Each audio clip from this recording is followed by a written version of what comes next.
Hey guys, it's Shauna with Homegrown Self-Reliance. So for this week's Self-Reliance Skill of the Week, I am making my own yogurt. I'm doing the Crockpot method, and I kind of got carried away just making it and almost forgot to do the video, so got to kind of catch up a little bit here. So what I did is, in the Crockpot, I put in a half a gallon of milk, put the lid on it, and turned it on to low. And then I let that sit for 2 hours and 45 minutes. Guess it's supposed to come to a temperature of about 185 at that point. And then what I did was put in a tablespoon of vanilla and a half a cup of sugar. Just whisked that all in and turned the heat to off. Just kept the lid on it and let it cool down with the lid on for about 3 hours. So it's been 3 hours now, and then I took out about 2 cups of the milk, and now we're going to mix in a half a cup of yogurt. So you want this to be plain yogurt, and it's very important that it has the live active cultures. So for this, I just used this Trader Joe's organic plain non-fat yogurt, and it does say on there that it has living yogurt cultures, acidophilus.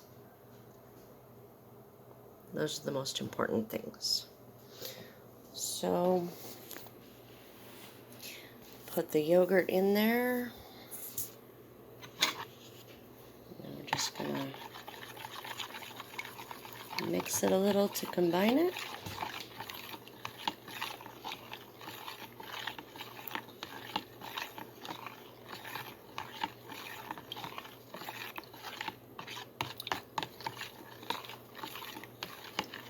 That's pretty good, I think.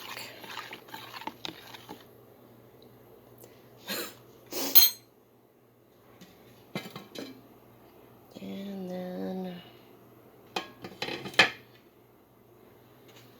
just pour this back into the crock pot.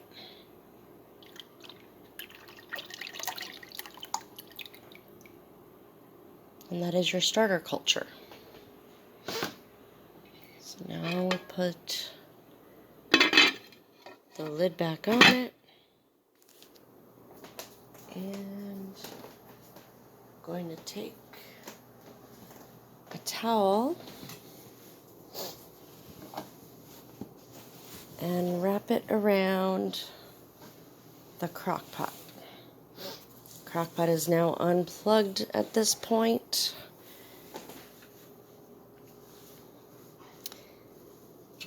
And I've got my oven light turned on. The oven itself is not on, just the light.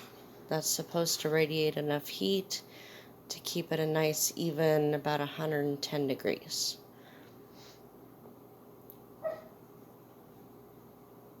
And it should sit in the oven for about 8 to 12 hours, depending on how sour and tangy you like it. I am just getting ready to go to bed, so I'm going to put the crock pot in the oven, leave it in there till I wake up in the morning, and then we'll resume from there. Stay tuned. Okay, so after the yogurt has cultured in your oven all night long, what you want to do is put it in some airtight containers. I just put mine in a couple mason jars. Put them in the fridge for a couple hours to cool down. Now if you like the consistency, you can just stop there. It's a little thin for my liking. So, oh, and I also want the whey for another project. So, what we're going to do is strain this. So what I have here is a big bowl with a colander inside and a layer of paper towels. So you just pour your yogurt in here.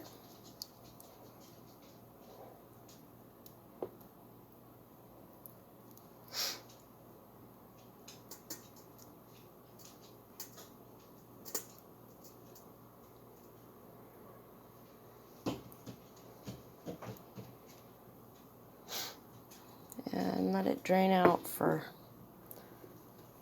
several hours. And I hope that little seam there doesn't let my yogurt down in there.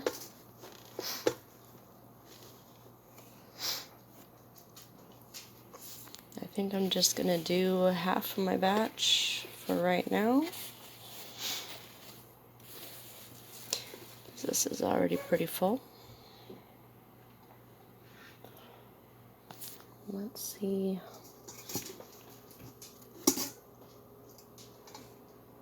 What it's looking like. It's dripping pretty slowly. Don't know if you can see that or not. So that will take probably a couple hours. So we're just going to let it sit. And I will come back in a little bit.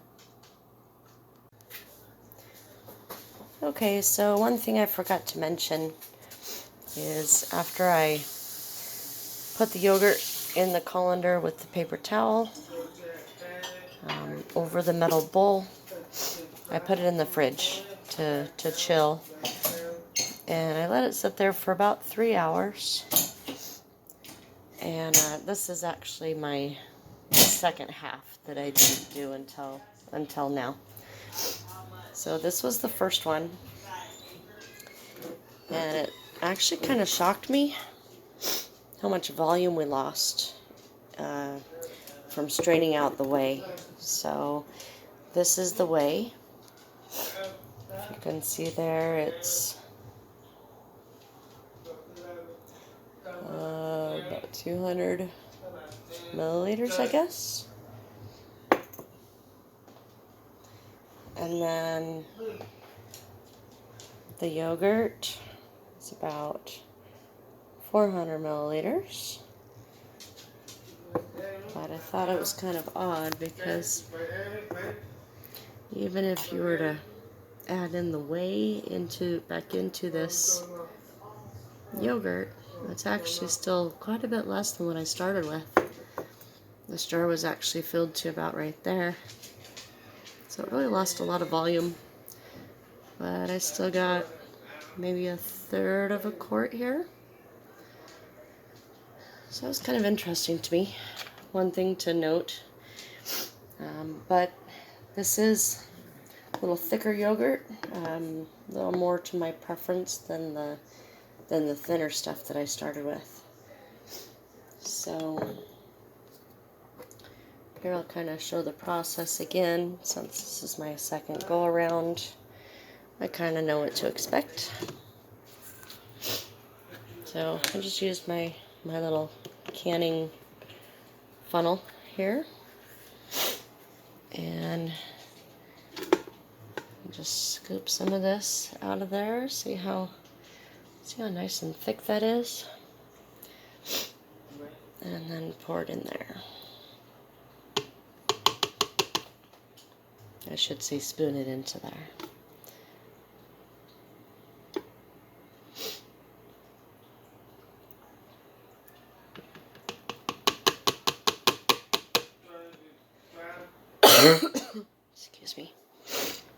I'm really sick this week.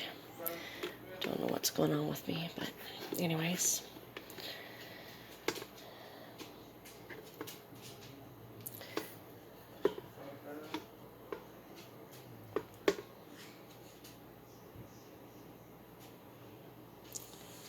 So, just continuing to scoop here. What are you mixing, Grandma? Okay. Excuse me, I'm really sorry. So I found if I pull up on the paper towel a little bit, it actually kind of separates the yogurt for me there. Lifts it up.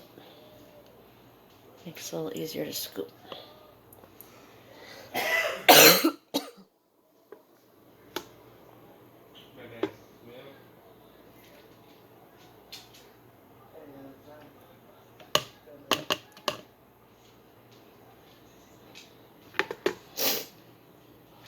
Sorry, it's a little hard to do this one-handed, but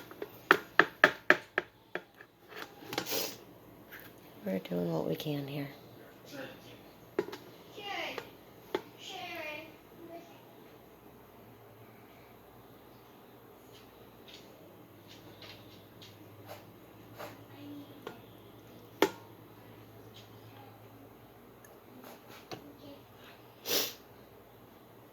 Anyways, you get the idea. I'll continue doing that off screen here, but when you lift the colander up, look at all this beautiful whey.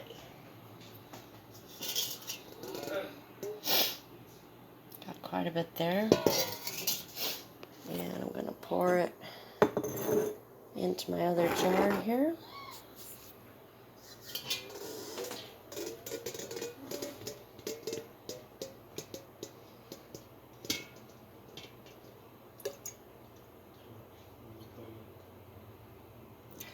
Also, one thing I forgot to mention when I was talking about how I started this out.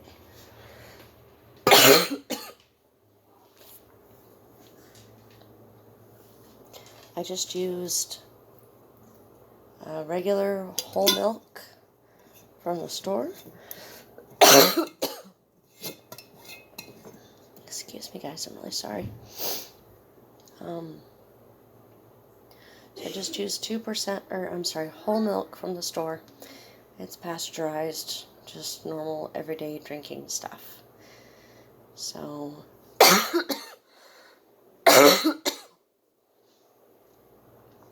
you can use raw milk if you have it.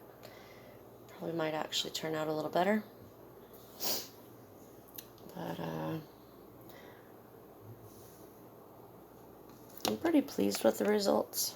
It's pretty nice, thick yogurt. It is a little more tangy than what I'm used to. Next time I do it, I'll probably reduce the culture time to about 8 hours. I think I ended up doing about 10 this time. So you just kind of have to experiment a little bit. Figure out what tastes best to you. And then this way, you can use it for lots of other stuff. I'm actually probably going to be doing something with it for my next week's skill. So, stay tuned. If you like this video, like and subscribe. And that way I'll catch all of my new self-reliant skills every week when I put them out. It's every Friday. So, see you next time, guys.